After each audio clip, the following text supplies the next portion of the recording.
नमस्कार मंडळी, आपल्या चॅनलमध्ये तुम्हा सगळ्यांचं स्वागत आहे। तर आज एक विशेष आणि स्पेशल दिवस आहे। तर इकडे पाहू शकता कशी जल्लोष तयारी चालू आहे। वेगवेगळ्या पद्धतीच्या फुलांच्या पाकळ्या एका प्लेटमध्ये काढून ठेवलेल्या आहेत आणि ह्या घरच्या देवाऱ्यामधल्या स्वामी महाराजांच्या पादुका आहेत। तर त्यांची पूजा तुम्ही बघू शकता, किती सुंदर प्रकारे पूजा केलेली आहे आणि स्वामी महाराजांची प्रतिमा पाहू शकता इकडे तुम्ही, किती सुंदर आहे आणि मुकुट पाहू शकता, किती सुंदर आणि किती गोड मुकुट केलेला आहे आणि रोज या प्रकारेच पूजा होते। आणि मंदिरामध्ये आलं ना म्हणजे घरच्या देवारा म्हटलं जातं। तर घरच्या मंदिरामध्ये आल्यानंतर मन अगदीच प्रसन्न होते। तर घरची पूजा जी आहे ती रोज याच प्रकारे होते। तर पाहू शकता सगळे देव जे आहेत ते अगदी फुलं, धूप, अगरबत्ती, अभिषेक हे सगळं देवावरती केलेलं आहे। आणि इकडे पुढे जी आहे ही माझ्या घरची मूर्ती आहे, ती मी इकडे आणलेली आहे। आणि आज एक स्पेशल दिवस मी सांगितला तो असा आहे की अक्कलकोटवरून स्वामींच्या पादुका घरी येणार आहेत। तर त्यासाठी इकडे तयारी केलेली आहे। तर इकडे हार, फुलं पादुकांसाठी इकडे ठेवलेले आहेत प्लेटमध्ये।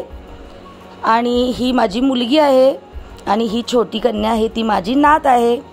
तर माझी मुलगी घरी पादुका येणार आहेत म्हणून स्वयंपाकाच्या लगबगीमध्ये आहे। आणि शिरा बनवलाय, कांदा भजी बनवलेत, पुरणपोळी बनवली, भाकरी, झुणका, दही, भात जे जे स्वामींच्या प्रसादाला लागतं ते अगदी मनापासून खूप मनाने ती सगळं बनवत असते। आणि जेव्हा जेव्हा मी जाते तिच्याकडे आणि तिचं घरामध्ये हे सगळं पाहते, म्हणजे ती काय काय करत असते ह्या सगळ्या गोष्टी पाहते, तर मला माझ्या मुलगीचं खरंच खूप कौतुक वाटते। कारण जी मुलगी माझ्या घरी कॉलेजवरून यायची, अभ्यास करायची, अशा बऱ्याच गोष्टी म्हणजे कधी काम केलं नव्हतं, तर ती आज आपल्या संसारामध्ये मग्न झालेली आहे, आपल्या मुलाबाळांमध्ये मग्न झालेली आहे। आणि तेवढीच शिक्षण होऊन सुद्धा देवावरती सुद्धा तेवढाच विश्वास ठेवते।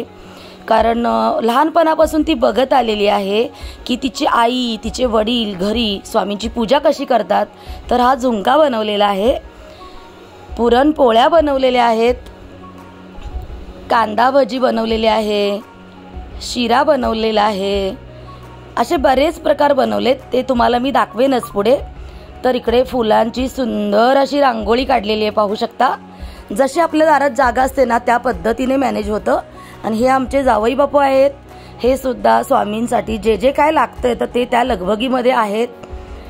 आणि स्वामींच्या पादुका आता घरामध्ये म्हणजे त्यांच्या बिल्डिंगच्या खाली आता आलेल्या आहेत। तर जावई बापू, मी, माझे मिस्टर, माझी नातवंड, आम्ही सगळे आणि माळ्यावरचे त्यांच्या जे फ्लोअरवरचे जे लोक आहेत तर ते सगळे आम्ही गेलेले आहोत। आणि रंगीबेरंगी फुलांच्या ज्या कळ्या काढून मी एका प्लेटमध्ये घेतल्या होत्या, तर ते स्वामींचं स्वागत करण्यासाठी प्लेट भरून मी कळ्या काढल्या होत्या।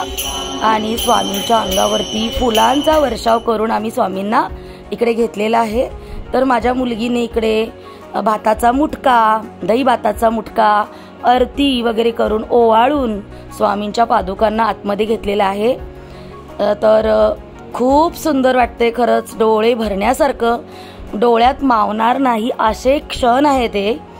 कारण म्हणतात ना, देवाशिवाय ना आपण कितीही श्रीमंत असलो आणि आपण कितीही फॉरवर्ड असलो तर आपली जी संस्कृती आहे, लहानपणापासून आपल्यावरती जे संस्कार पडलेले आहेत ना ते अजिबात विसरायचे नाहीत।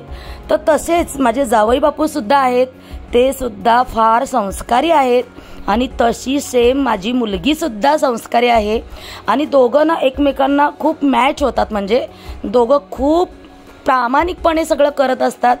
तर इकडे चौरंग ठेवलेला आहे, चौरंगावरती वस्त्र हंतरून इकडे स्वामींच्या पादुका बघा, ओरिजिनल स्वामींच्या पादुका ह्या अक्कलकोटवरून आलेल्या आहेत।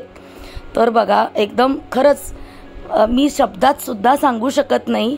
आणि आल्या आल्या मला असं झालं ना की कधी एकदा मी माझं डोकं स्वामींच्या पादुकावरती मी ठेवते, अगदी मला म्हणजे मी शब्दात सांगूच शकत नाही की मला काय वाटलं तेव्हा।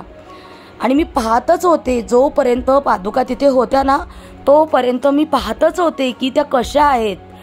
आणि ही जी हा बॉक्स आहे त्या बॉक्समधून त्या पादुका आलेल्या आहेत आणि त्यांच्या फ्लोअरवरचे लोक किंवा बाजूच्या बिल्डिंगमधले लोक सगळ्यांना ही गोष्ट कळली की ह्यांच्या घरी पादुका येणार आहेत.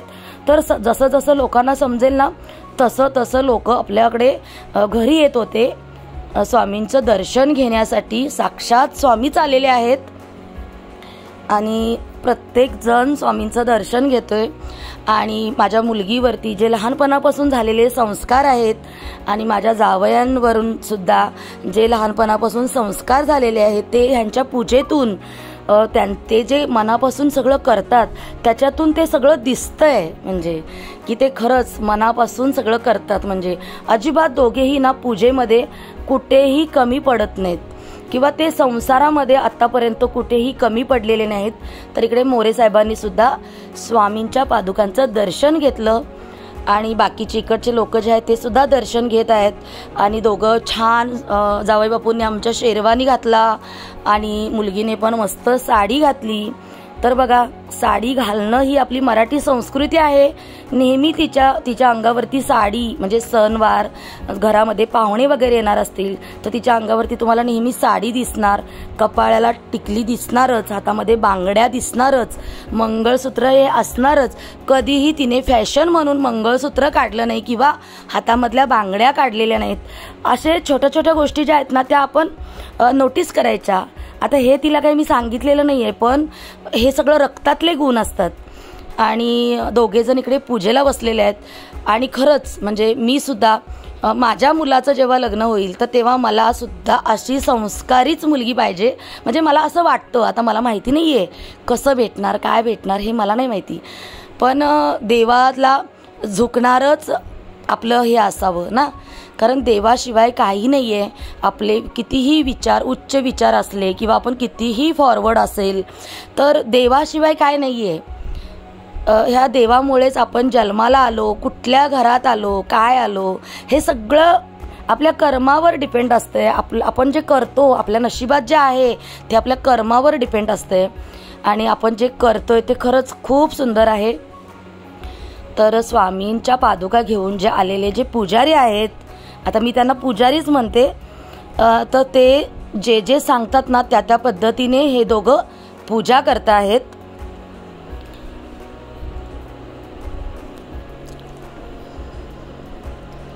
आणि स्वामींची जी मूर्ती आहे म्हणजे त्यांच्या मंदिरातली मूर्ती आणि माझ्या मंदिरातली मूर्ती अशा दोन्ही मूर्त्या स्वामींच्या पादुकावरती ठेवलेल्या आहेत. तिकडे एक नारळ सुद्धा लावून बघा एका साईडला पानाच्या विड्यावरती ठेवलेला आहे. त्यांनी 2 नारळ मागितले, 2 पानाचे विडे मागितले, 2 म्हणजे चांदीच्या पादुका बघा त्या पण आहेत आणि ओरिजिनल त्या स्वामींनी वापरलेल्या पादुका आहेत त्या सुद्धा आहेत. तर दोन्हीकडे 2 पानाची विडे ठेवलेले आहे, दोन्हीकडे 2 नारळ ठेवलेले आहेत. इकडे पंचामृत बनवलेलं आहे, गंध चंदन गंध किंवा अत्तर, स्वामींना अत्तर फार आवडतो. तर अशा गोष्टी ज्या आहेत ना त्या सगळ्या इकडे घेतलेल्या आहेत. फुलं, दुर्वा, अशा सगळ्या छोट्या छोट्या गोष्टी आहेत ना त्या सगळ्या घेतलेल्या आहेत. आणि नवरा बायको दोघांनी मिळून ही पूजा करायची असते. आणि हे आता पहिल्यांदा नाही, म्हणजे बऱ्याच वेळा याच्या आधी ह्यांच्या घरी या पादुका आलेल्या आहेत पण तेव्हा आम्हाला दर्शन नाही झालं. म्हणजे कसं असतं ना, नशिबात जर असेल ना तरच आपल्याला दर्शन होतं, आपल्या नशिबात जर नसेल ना तर आपल्याला दर्शन होत नाही. आणि आज येताना सुद्धा थोडी तब्येत बरोबर नव्हती तरीसुद्धा आम्ही आलो कारण आम्हाला स्वामींच्या पादुकांचं दर्शन करायचं होतं. आणि ज्या ओरिजिनल पादुका आहेत ना तर त्याच्यावरती पाणी वगैरे घालायला देत नाहीत. तर ज्या चांदीच्या पादुका आहेत त्याच्यावरती आता बघा अभिषेक चाललेला आहे. जावई बापू आमचे वरून पाणी ओतत आहेत आणि माझी मुलगी हाताने स्वच्छ करते, म्हणजे त्याला गंधविंद लावलेला आहे तर ते सगळं काढते आणि परत त्याला गंध वगैरे लावणार हे लोक अभिषेक करत आहेत. आता अभिषेक झालेला आहे. आता ह्या ज्या पादुका आहेत ह्या स्वच्छ जे देवाचा कपडा असतो तर त्याने ह्या पहिल्या स्वच्छ अशा पुसून घ्यायच्या आणि पुसून झाल्यानंतर मग ह्याला गंध वगैरे लावायचा, चंदन गंध लावायचा. तर स्वामी सेवेमध्ये हे दोघंही आणि आमची नातवंड ती सुद्धा स्वामी सेवेमध्ये आहेत. आता माझी नातवंड जे आहेत ना, घरी कोणी आलं तर त्यांना सांगायची गरज नाही की कोणी आलं तर त्यांना नमस्कार करायचा, तर न सांगता ते नमस्कार करतात अगदी डोकं टेकून. आणि खरंच कौतुक वाटते म्हणजे. आणि सकाळी उठल्यानंतर किंवा संध्याकाळी दिवे लावण्याच्या वेळी शुभं करोती ही मुलं रोज बोलतातच. शिवाय जेवायला बसल्यानंतर सुद्धा प्रार्थना म्हणूनच जेवायला बसतात. तर अशा छोट्या छोट्या गोष्टी ज्या आहेत त्या लहान मुलांच्या वरती कसं लहानपणापासून संस्कार टाकले जातात. तर हे दोघं म्हणजे माझी जावई आणि माझी मुलगी हे दोघं मिळून मुलांना सगळं सांगत आले. त्याच्यामुळं मुलांना सुद्धा आता त्या गोष्टीचं प्रॅक्टिस झालं आहे आणि ते करतात. आणि हेच ते मोठं झाल्यानंतर पण हे कंटिन्यू करणार. आणि त्यांची मुलंसुद्धा हे अशी पिढीनपिढी मग कसं होतं चालत राहतं ना, तर मुलांवरती असे संस्कार होणं फार जरुरी असतं. तर पहिले इकडे पादुकांवरती स्वस्तिक काढलेलं आहे, मग ओम काढलेला आहे आणि मग स्वामींचे जे पायाची बोटं आहेत तर त्यांना आता इकडे गंध लावण्यात येत आहे. आणि मग जसं स्वामींच्या अंगावरती अशी बोटांनी ओटवलेलं असतं तर तसं तिकडे सुद्धा ते त्या महाराजांनी सांगितलेलं आहे. तर त्या पद्धतीने गंध लावण्यात येत आहे. माझ्या घरी कधीही पादुका अजून आलेल्या नाहीत. म्हणजे पण हे लोक प्रत्येक वेळी जे लोक येतात तर त्यांच्यासाठी जेवणाची सोय वगैरे करतात. म्हणजे जेवायची वेळ असेल ना तर जेवणाची सोय करतात. आता हा 4चा टायमिंग आहे. तर हिने सगळ्यांसाठी माझ्या मुलगीने काय केलं, शिरा बनवला. म्हणजे सगळ्यांना शिरा, चहा हे सगळं दिलं, सरबत असं सगळं दिलं. आता जेवायची टायमिंग असेल तर हे लोक सगळ्यांसाठी जेवणाचं हे ठेवतात, म्हणजे जेवणाची सोय ठेवतात. किंवा माझी मुलगी घरी बनवते किंवा कधी बाहेरून ऑर्डर देतात. असं त्यांचं म्हणजे असतं, जसं जसं मॅनेज होईल तसं तसं. म्हणजे तर आता हा 4-4:30चा टायमिंग आहे. तर मग शिरा प्लेटमधून सगळ्यांना दिलेला आहे. आणि अशा पद्धतीने स्वामींची जी पादुका आहे त्याचं बघा पूजन अभिषेक झालेला आहे. आपली मुलं ना असं काहीतरी करायला लिहित ना तर खरंच आईवडिलांसाठी अगदी कौतुकाचा क्षण असतो हा. आणि मला माझ्या दोन्ही मुलांवरती अधिक माझे जावई हे सुद्धा आमच्या मुलासारखेच आहेत. तर ह्यांचं सुद्धा कौतुक वाटतंय. आणि स्वामींचा बघा अभिषेक झालेला आहे. आता हे जे पाणी आहे अभिषेकचं तर हे तुळशीमध्ये घालायचं. आता इकडे अत्तर जो असतो तो स्वामींना अतिशय प्रिय आहे अत्तर, तर तो अत्तर लावत आहेत. आणि हा स्वामी सेवेचा जो व्हिडिओ मी तुमच्याशी शेअर करते तुम्हाला नक्की आवडेल. जर तुम्हाला आवडला तर नक्कीच आपल्या चॅनलला सपोर्ट करा, सबस्क्राईब करा, बेल आयकॉन क्लिक करा. व्हिडिओ जर आवडला तर श्री स्वामी समर्थ लिहायला अजिबात विसरू नका. मनाला समाधान देणारा खरंच हा क्षण आहे.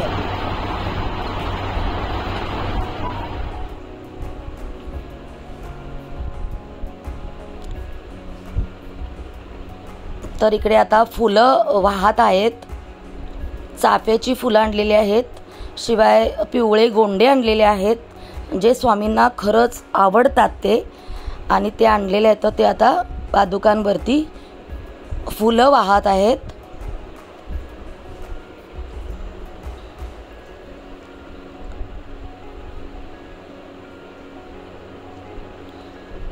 आणि नेहमी माणसाने ना देवाला शरण जावावं. देवावरती खरंच देवाला कधीही कोणी चॅलेंज देऊ नये. देवाला चॅलेंज देणं म्हणजे आपल्या लाईफमध्ये खरंच संकट घेऊन येणं असं आहे. तर देवाबरोबर कोणी चॅलेंज देऊ नये देवाला. देवाला नेहमी शरण जावावं, नतमस्तक व्हावं देवासमोर. देवाला आपण पाहिलेलं नाही आहे पण मनापासून आपण श्रद्धा करतो आणि देवाला दुसरं काही नको असतं. तुम्ही जे आता जे स्वयंपाक बनवता देवापुढे भोग ठेवतो आपण, देव खात नाही पण देवाला आपण श्रद्धेने ठेवतो. देवाजवळ आपण जी श्रद्धा करतो, भक्ती करतो, देवाला तेवढंच तर हवं असतं ना. तुमचं प्रेम, तुमची श्रद्धा, तुमची भक्ती हेच तर देवाला हवं असतं ना. देव ह्यासाठी भुकेलेला आहे. आणि खरंच तुम्हाला रोज असं देव नका करू, पण सकाळी उठल्यानंतर आंघोळ झाल्यानंतर देवाची पूजा मनापासून करणं, देवाजवळ 5 मिनटं का असेना हात जोडून डोळे बंद करून मनाभावाने नमस्कार करणं, संध्याकाळी दिवाबत्ती अगरबत्ती करून डोळे 5 मिनटं मिटून देवासमोर उभं राहणं हे फार जरुरी आहे. आणि इकडे बघा देवाला जो नैवेद्य बनवला आहे तो सुद्धा इकडे दाखवलेला आहे. आणि हे प्रत्येक घरामध्ये माझं म्हणणं असं आहे की व्हायला पाहिजे. काही लोक करतात, काही लोकांची श्रद्धा नसते, काही लोक मानत नाहीत. पण आपल्याला आपण काय होतं की आपल्याकडे काही संकट आलं ना की मग आपण देवदेव करतो. पण तसं नाही. तुम्ही देवाकडे काही नाही जरी मागितलं तरी देव तुम्हाला भरभरून देतो. देव तुमच्या झोळीमध्ये भरपूर घालत असतो आणि देवाच्या कृपेनेच आपल्याला सगळ्या गोष्टी मिळतात. आणि माझा हा अनुभव आहे. म्हणजे मी अगदी लहान होते ना तेव्हापासून माझ्या लाईफमध्ये जे जे काही बदल झालेत तर हे बदल हे सगळे देवामुळेच झालेले आहेत. कारण मी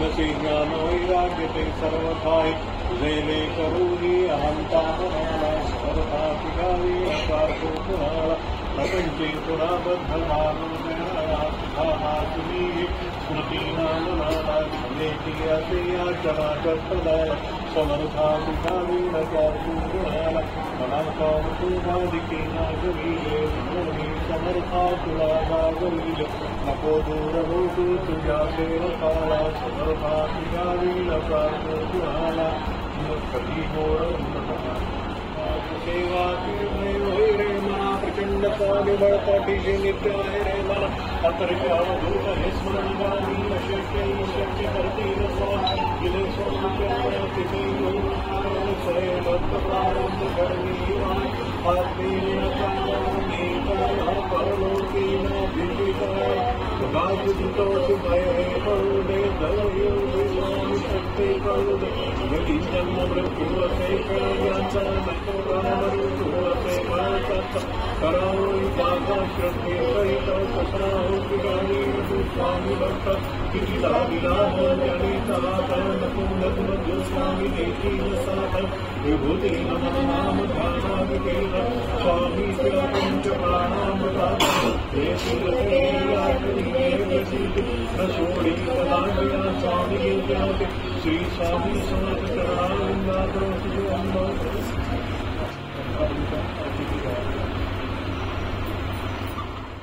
आणि लहानपणापासून जे जे मी उपवास करते तर ते उपवास माझी मुलं करत आलीत. त्याच्यामुळं आत्ता ती मोठी झालेली आहेत तर ते सुद्धा सेवेमध्ये वैभव लक्ष्मीचा उपवास असो किंवा नवरात्रीचे 9 दिवसाचे उपवास असो तर उत्कर्षा नेहमी करते, जावई बापू करतात, माझा मुलगा करतो. तर प्रत्येकाने इकडे फुलं अर्पण केलेली आहे देवाला. आणि ज्यांनी ज्यांनी प्रसाद आणला जसे की ज्यांनी लाडू आणले, जिलेबी आणली, केळी आणल्या तर ते सगळेजण आता इथे अर्पण करत आहेत.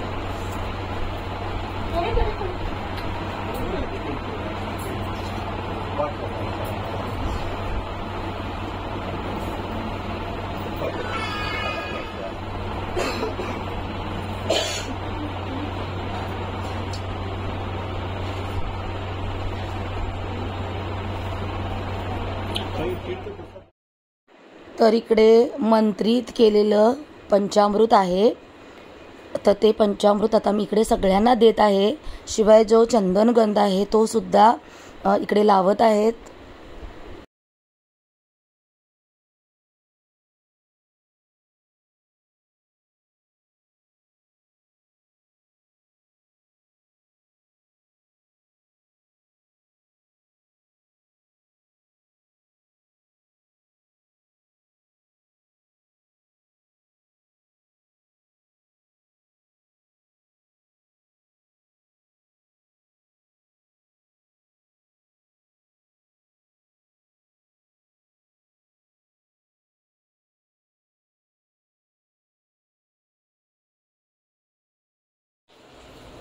आमची छोटी कृष्णल जी आहे तिने सुद्धा देवासमोर फूल वाहून नमस्कार केलेला आहे.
आता इकडे महाराजांनी पादुका दिलेल्या आहेत सतीच्या हातामध्ये आणि संपूर्ण घरभर पादुकांना इकडे फिरवायचं आहे.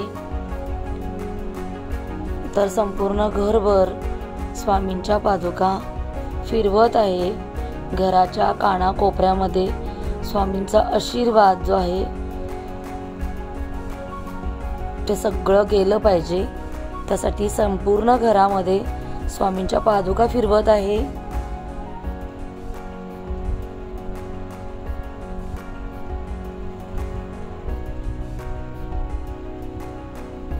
आणि इकडे आम्हाला पण थोड्या वेळासाठी हातामध्ये पादुका घेण्याचा योग मिळाला. खरंच आमचं भाग्य मोठं, म्हणून आम्हाला एका मिनिटासाठी का असेना हातामध्ये पादुका घेण्याचा योग आलेला आहे. उत्कर्षाने सुद्धा पादुका हातात घेतलेल्या आहेत आणि मी सुद्धा पादुका हातात घेतलेल्या आहेत. अशा पद्धतीने संपूर्ण घरभर पादुका फिरवून आणलेल्या आहेत.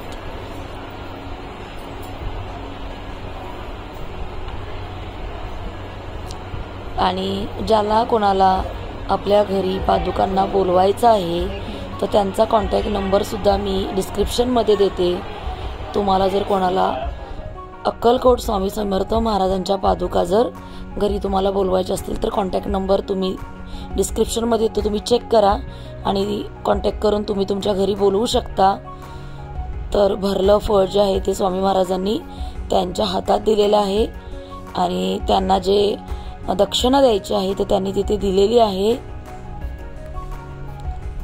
4-4:30च्या सुमारात ह्या पादुका आल्या होत्या, त्याच्यामुळं नैवेद्य वगैरे दाखवण्यात आला. स्वामी समर्थ म्हणा,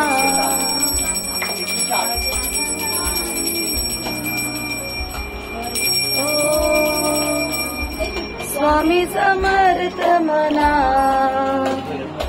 हा जन्म नाही पुन्हा. हरि ओम. स्वामी भक्तीचा हा जन्म आहे. स्वामी भक्तीचा हरि ओम. स्वामी समर्थ म्हणा, हा जन्म नाही पुन्हा. हरि ओम. स्वामी समर्थ म्हणा, हा जन्म नाही पुन्हा.